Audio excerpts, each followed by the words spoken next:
טוב, נתחיל. שלום לכולם וברוכות הבאות לעיניים על עזה, ההתכנסות היומית שלנו שהיא חיבור של מחאה ולמידה. היום אנחנו מסיימות את השבוע התשיעי של הסדרה שלנו, כלומר 45 דוברות ודוברים שהאירו את עינינו גם כשהכבידו על ליבנו, בהיבטיו השונים, הקרובים והרחוקים של מה שקורה בעזה היום. היום אנחנו נדבר עם דוקטור נטלי דוידזון מהפקולטה למשפטים באוניברסיטת תל אביב. נטלי מתמחה במשפט חוקתי, בדיני זכויות אדם הבינלאומיים וברגולציה המשפטית של הסחר בנשק, הקשר קריטי שעוד לא דיברנו עליו בכלל. נטלי תדבר במשך 8 דקות ואחר כך נשאיר זמן לדיון קצר, ואני מזכירה שאפשר לשאול שאלות בצ'אט ואני אקריא אותם לנטלי אחר כך. תודה רבה שהצטרפת אלינו, נטלי, הבמה שלך. תודה רבה, צהריים טובים לכולם, ותודה למארגנים על ההזדמנות לדבר כאן. אני אשתף מצגת. אז אני חוקרת משפט בינלאומי, ועבור הרבה מהחברים שלי, הרבה משפטנים בינלאומיים, המצב בעזה מסמל משבר עמוק לא רק עבור האנושות, אלא גם מבחינה מקצועית, כן? עם הפרות בוטות מאוד של דיני הלחימה, ביצוע פשעים בינלאומיים ללא תגובה מספקת מהקהילה הבינלאומית. אבל היום אני רוצה דווקא לדבר על תחום של המשפט הבינלאומי, בו יש סימנים של יישום של הכללים, והתחום הזה זה ההסדרה של הסחר הבינלאומי בנשק. ואני אסביר שהכללים מובילים מדינות להפסיק או להגביל את ייצוא הנשק לישראל כדי לא לתרום להרס בעזה. עכשיו, המסר שלי הוא לא שהכל נפלא והכל עובד וזה מה שיציל אותנו, כן? אלא ברצוני להצביע על התפתחות מעניינת שהיא גם מהווה אפיק לפעולה ולאקטיביזם, ואם יהיה לי זמן אני אסיים עם זה.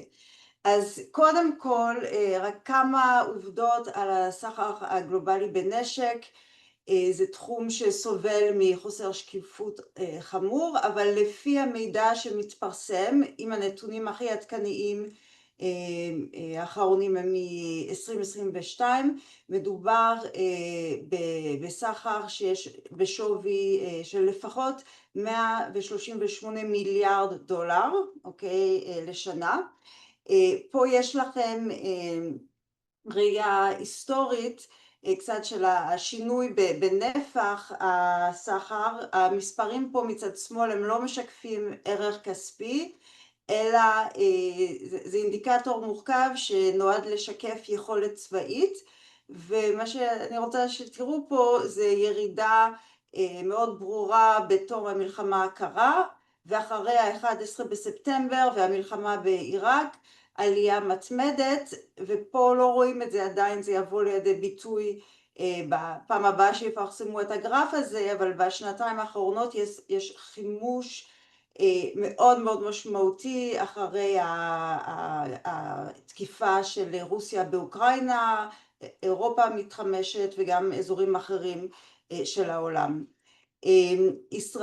לישראל יש מקום מאוד משמעותי בסחר הזה.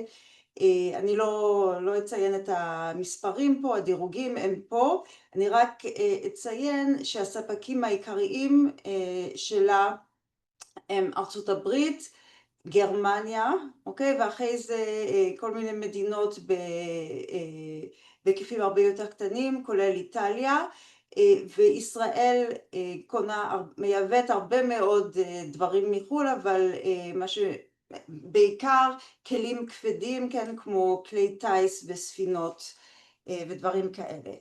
אז המשפט הבינלאומי הוא מאוד מהוסס באופן מסורתי לגבי הסחר בנשק. מצד אחד שלום ופירוק מנשק הם יעדים רשמיים של האו"ם, מצד שני מגילת האו"ם מכירה בזכות להגנה עצמית, ומי מנסח את המשפט הבינלאומי, מי קובע את הכללים, זה מדינות עצמן, אז הן לא מגבילות את עצמן.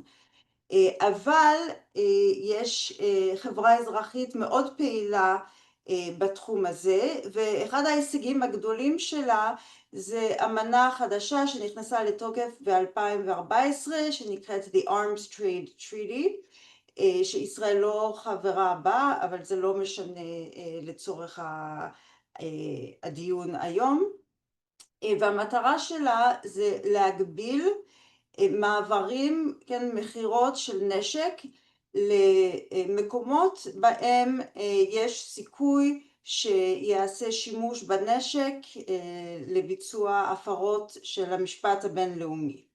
אוקיי, אז חשוב להבין שבכל מדינה שאני שמעתי עליה, כל מדינה מתוקנת,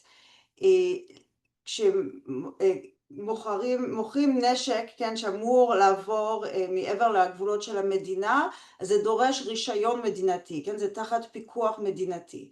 אז האמנה הזו אומרת איך צריך לעשות את הפיקוח הזה, ואני אגיד שכל מדינות האיחוד האירופאי חברות באמנה הזו והן כפופות לזה. אז קודם כל לפי סעיף 6, פסקה 3, יש להם איסור מפורש להעביר נשק אם יש להם ידע, כן, שיעשה שימוש בנשק לביצוע רצח עם, פשעי מלחמה או פשעים נגד האנושות. זה סעיף שכמעט אי אפשר להשתמש בו כי הוא דורש ידע, כן, וידע לגבי ביצוע של הפשעים האלה שבהגדרה קשה להוכיח אותם. אבל יש סעיף 7 שהוא החשוב לענייננו, שאומר שבכל מקרה אחר בעת הבחינה האם לתת רישיון לעסקת מכירת נשק כלשהי, על המדינה לבחון האם יש סיכוי שיבוצע, כן, באמצעות הנשק הפרה רצינית של דיני הלחימה או של דיני זכויות אדם, ואם יש overriding risks, כן, סיכון מכריע כזה, לא תאושר העסקה. עכשיו, לא כל כך היה ברור מה זה overriding risk, כן, זה מדינות ניסחו את זה בצורה קצת עמומה, אבל מאז אוקטובר 2023 אנחנו רואים יישום גובר של הסעיף הזה. אז בטח שמעתם על חלק מההחלטות האלה, אבל יש החלטות של מדינות באירופה בעיקר, אבל גם קנדה, גם אנגליה שהיא כבר לא חלק מהאיחוד, להפסיק, לבטל רישיונות או להפסיק מעברים של נשק לישראל כדי לא לתרום להרס בעזה, מכוח סעיף 7, כן, או מכוח סעיף אחר בחוק שמיישם את 7, ואפילו כשהמדינה מסרבת לעשות זאת, כמו במקרה של הולנד, ארגונים של החברה האזרחית, ארגוני זכויות אדם, הצליחו לשכנע בית משפט להורות למדינה להפסיק לייצא נשק לישראל. זה מה שקרה בהולנד, בית משפט מנהלי בהאג הורה לממשלת הולנד להפסיק לשלוח לישראל חלקים של F-35, ומה שמאוד מעניין פה הוא שבית המשפט קבע פרשנות מאוד רחבה של סעיף 7 של האמנה, אוקיי? שהחובה לבחון סיכויים היא קיימת לא רק כפי שרשום באמנה בעת בחינת מתן רישיון, אבל גם לאחר שהרישיון ניתן, זאת אומרת שאפשר לבטל רישיון, והיא גם הבהירה ש-overriding risk זה פשוט אומר סיכון ברור, ושלא צריך להוכיח שישראל הפרה בכלל את המשפט הבינלאומי, לא צריך להוכיח שיש רצח עם, לא צריך להוכיח שום דבר, צריך להוכיח שיש סיכוי, ואפשר לבסס את זה על התנהגות מעבר, ובית המשפט ביסס את הקביעה שלו על הדיונים הרבים בבית המשפט הבינלאומי בהאג, החלטות הביניים של בית המשפט הגבוה הבינלאומי בהאג בתביעה של דרום אפריקה ודוחות רבים של האו"ם.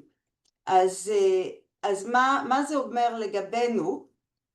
אוקיי, אז קודם כל אני חושבת שבתוך ישראל, כשאנשים מדברים על אמברגו נשק וגרמניה הפסיקה לשלוח נשק, אז צריך להסביר לאנשים שההחלטות האלה הן מוגבלות, הן מותנות, כן?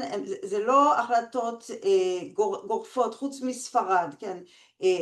אבל ברוב המדינות האחרות אלה החלטות שהן מותאמות להתנהגות של ישראל בעזה, אוקיי? זאת אומרת שהם על תנאי, ואם המלחמה תיפסק ולא יהיה סיכוי לביצוע הפרות רציניות של דיני הלחימה, הייצוא לישראל יחודש, אוקיי? ושההחלטות האלה הן נובעות מנורמות משפטיות. ברור שיש שאלות פוליטיות ומניעים פוליטיים פה, אבל זה גם, זה לא נופל משמיים וזה לא סתם אנטישמיות, כן? זה בא מכללים משפטיים. וגם אם אתם מחוץ לישראל או עם אפשרות להשפיע על מה שקורה מחוץ לישראל, זה אפיק שלדעתי הוא מאוד חשוב להיות פעיל בו, לנסות להגביל את הייצוא של נשק לישראל כמנוף לחץ, להפסיק את הלחימה, לנהל אותה בצורה אחרת. ואני חושבת שליאור תשלח לכם בצ'אט את הכישורים פה לאתרים שאני ממליצה לעקוב אחריהם אם אתם רוצים לדעת יותר בהקשר הזה. אז תודה רבה. תודה רבה נטלי, זה היה מרתק ומאוד מאוד חשוב. יש לנו כבר שתי שאלות. השאלה הראשונה ממירלה מזלי, האם יש נתונים על עיכוב וביטול רישיונות גם למכירת נשק קל, רובים, אקדחים לישראל תחת האמנה? מה הסטטוס של זה? אז יש 30 רישיונות מאנגליה שבוטלו, אוקיי? וגם ספרד הפסיקה לגמרי את הייצוא שלה, וגם איטליה, אם אני לא טועה זה כולל גם נשק קל. אבל הנשק העיקרי שחשוב לישראל לקבל מחו"ל זה הדברים הכבדים, כן? והדברים שישראל מקבלת מארצות הברית, וארצות הברית לא כפופה לאמנה הזאת, כן? היא כפופה לנורמות אחרות שהן זהות, כן? ויש לה גם בדין הפנימי דברים מאוד דומים, אבל זה הרבה יותר קשה לפעול שם על ארצות הברית, אז זו סוגיה קצת נפרדת, אבל כן. אוקיי, ענת סרגוסטי שואלת שאלה שגם לי כל הזמן הייתה, זה לגבי המדינות שסוחרות עם ישראל, זאת אומרת שישראל מייצאת להם נשק, שקונות כן. נשק מישראל.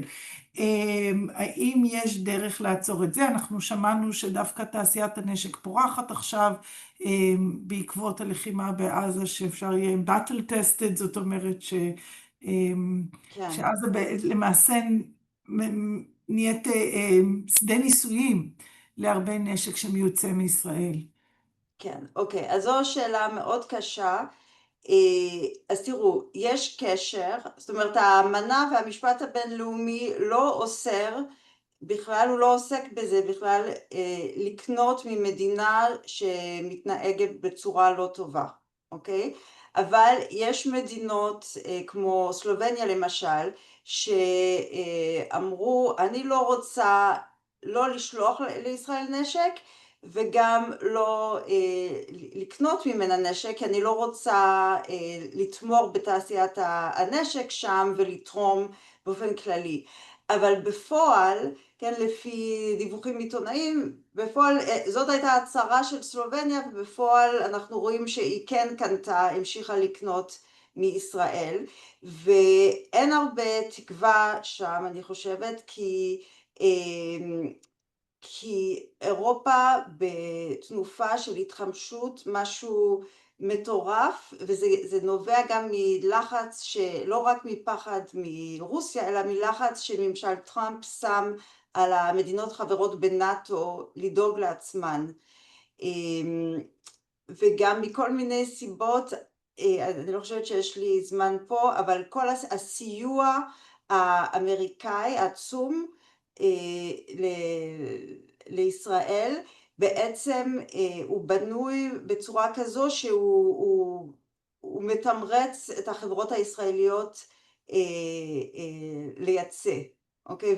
והוא הולך, והמגמה הזו הולכת, אז אני אגיד ככה, הסיוע האמריקאי בין 3 ל4 מיליארד דולר בשנה, הוא בא עם תנאי שצריך להשתמש בכמעט כל הכסף כדי, כאילו ישראל, צה"ל צריך לרכוש נשק בארצות הברית. בעצם זה קופון שהממשל האמריקאי נותן לתעשיית הנשק האמריקאית.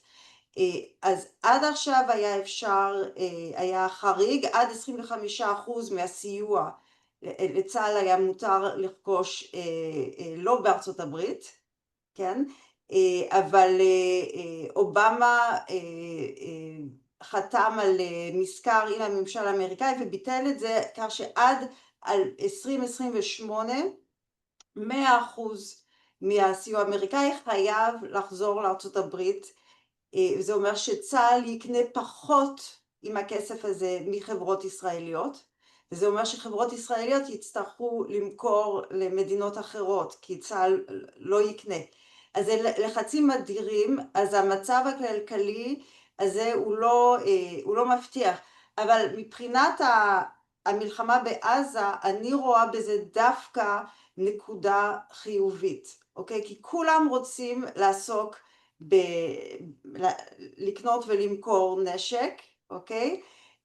אז הביטולים או הפסקות של מחירות, כשיש סיכוי שזה יגיע לעזה, זה חריג קטן בהיקף שלו, כן? שמדינות אירופאיות יכולות להרשות לעצמן, יכולות להגיד, כן, זה נותן להם לגיטימציה להמשיך בסחר הזה, כי הן יכולות להציג את עצמן אנחנו עושות את זה באופן אחראי, כן?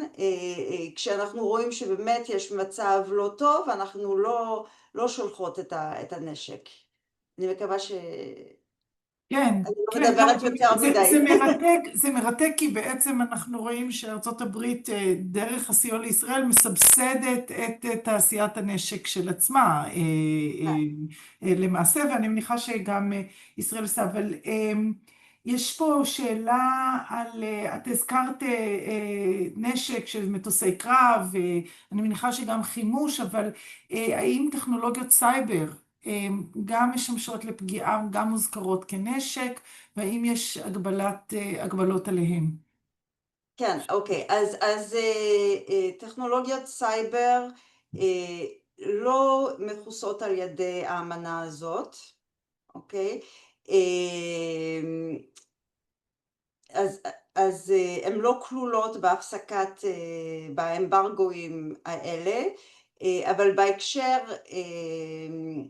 כן, אז ויש הרבה, יש דיווחים על כך שגם הצבא הבריטי השתתף במעקב מסוים על עזתים, זה לא כל כך סייבר, אבל כל מיני מעקב וזיהוי פנים מרחוק, אז הכיסוי של הטכנולוגיות החדשות הוא עוד לא מוצלח.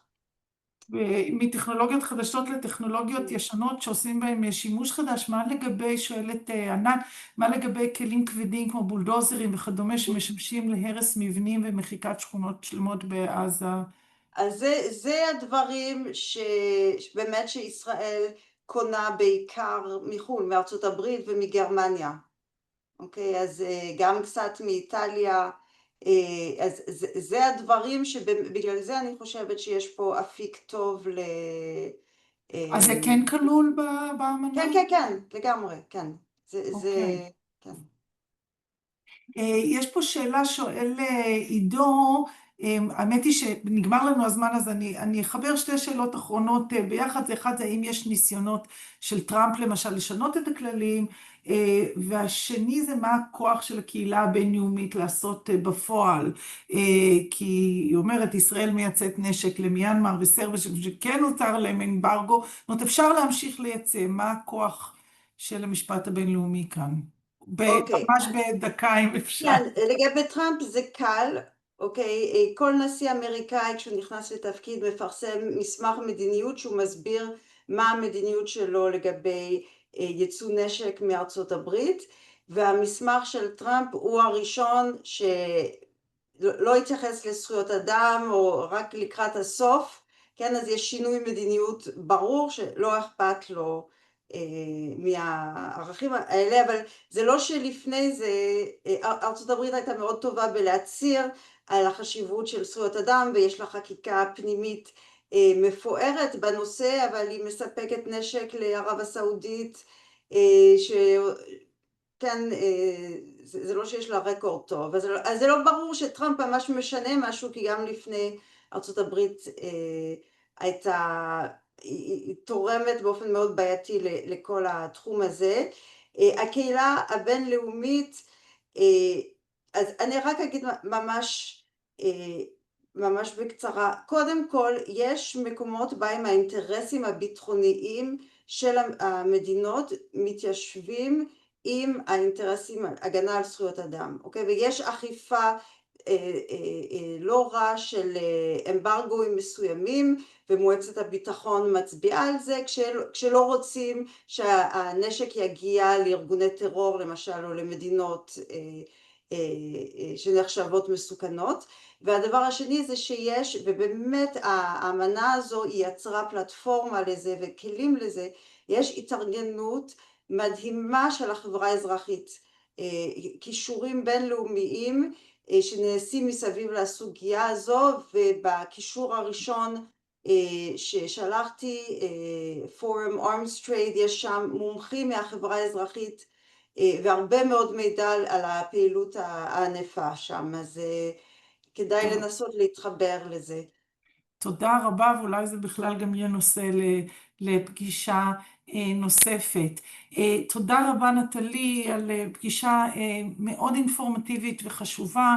אנחנו יוצאים להפסקה לסוף השבוע, ונחזור ביום ראשון לשבוע העשירי של עיניים על עזה, שבו נארח גם חוקרות אקטיביסטיות שידברו על שלב השיבוש ועל נוכחות מגנה בגדה, אבל גם ואולי בעיקר נמשיך להביא עדויות אישיות של מי שמנסה לשרוד בעזה בימים אלה ממש, או שקרוביו כלואים בה. דבר אחרון, המעגלים שלנו מתרחבים, והאתר שלנו יעבור בשבוע קרוב שיפוץ משמעותי. מי שרוצה לקבל עדכונים בוואטסאפ, אז ליאור שמה עכשיו את הלינק לעדכונים בוואטסאפ, אפשר גם לראות באתר, שגם כל ההרצאות שלנו עד כה, ומחר יעלו גם כל ההרצאות של השבוע, נמצאים אצלנו אתר וגם בערוץ היוטיוב שלנו. תודה רבה שהייתם פה, נקווה שיהיה סוף שבוע שקט. אני מודה לכם ונתראה ביום ראשון. תודה רבה.